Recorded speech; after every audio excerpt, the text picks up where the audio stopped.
Okay.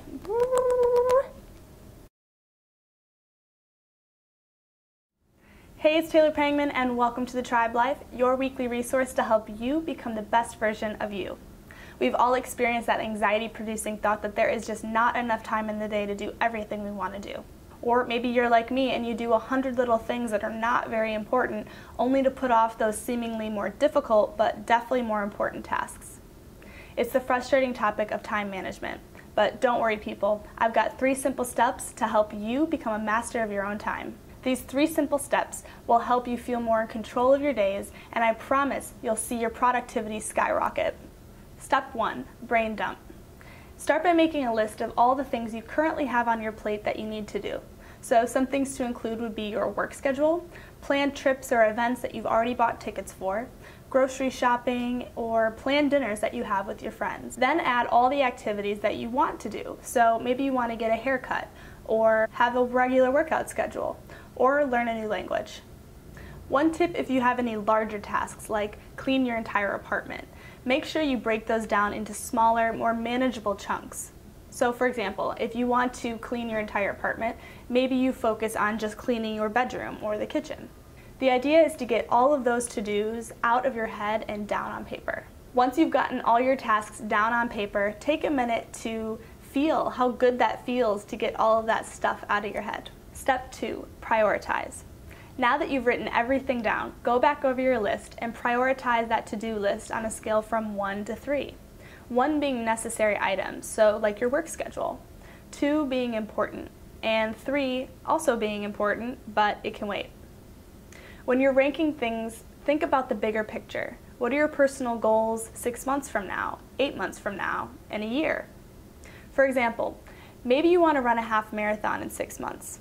So working in a running schedule will be more important to you than reading a book for the next 6 months. Knowing your long-term goals will help you rank your priorities. One thing to note, this exercise may bring up some frustrations and anxieties. Remember to be kind to yourself. There's no wrong way to do this exercise. Step 3, pen to calendar. Looking at your newly prioritized list of to-dos, look at your number 1 priorities and add those onto your calendar. For example, if you work a 9-to-5 job, put those hours on your calendar. Maybe a daily workout schedule is also listed as number 1. Put that on your calendar as well. Once you've entered all your number 1 priorities, you can then move on to your number 2 where you see you have extra time.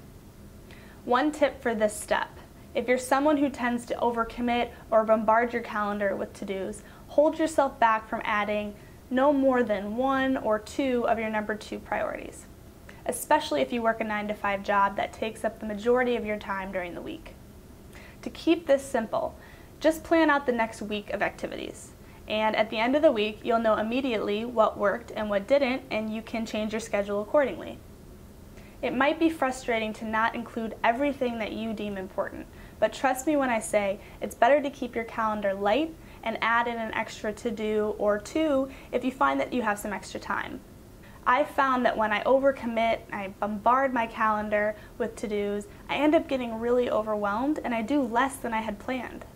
Now that you have everything prioritized and planned out on your calendar, it makes it easier to say no to things that distract us from our goals and our priorities. Now I would love to hear from you. What are some of the frustrations you run into when planning your calendar? Stop on over to taylorpangman.com and leave a comment. Did you like this video? If so, subscribe to my channel, and I would be so grateful if you shared this with your friends. And if you want even more great resources to help you become the best version of you, plus some personal insights that I only share in email, come on over to taylorpangman.com and sign up for our email updates. The light in me honors the light in you. Keep following your dreams. I believe in you. Thank you so much for watching, and I'll catch you next time on The Tribe Life.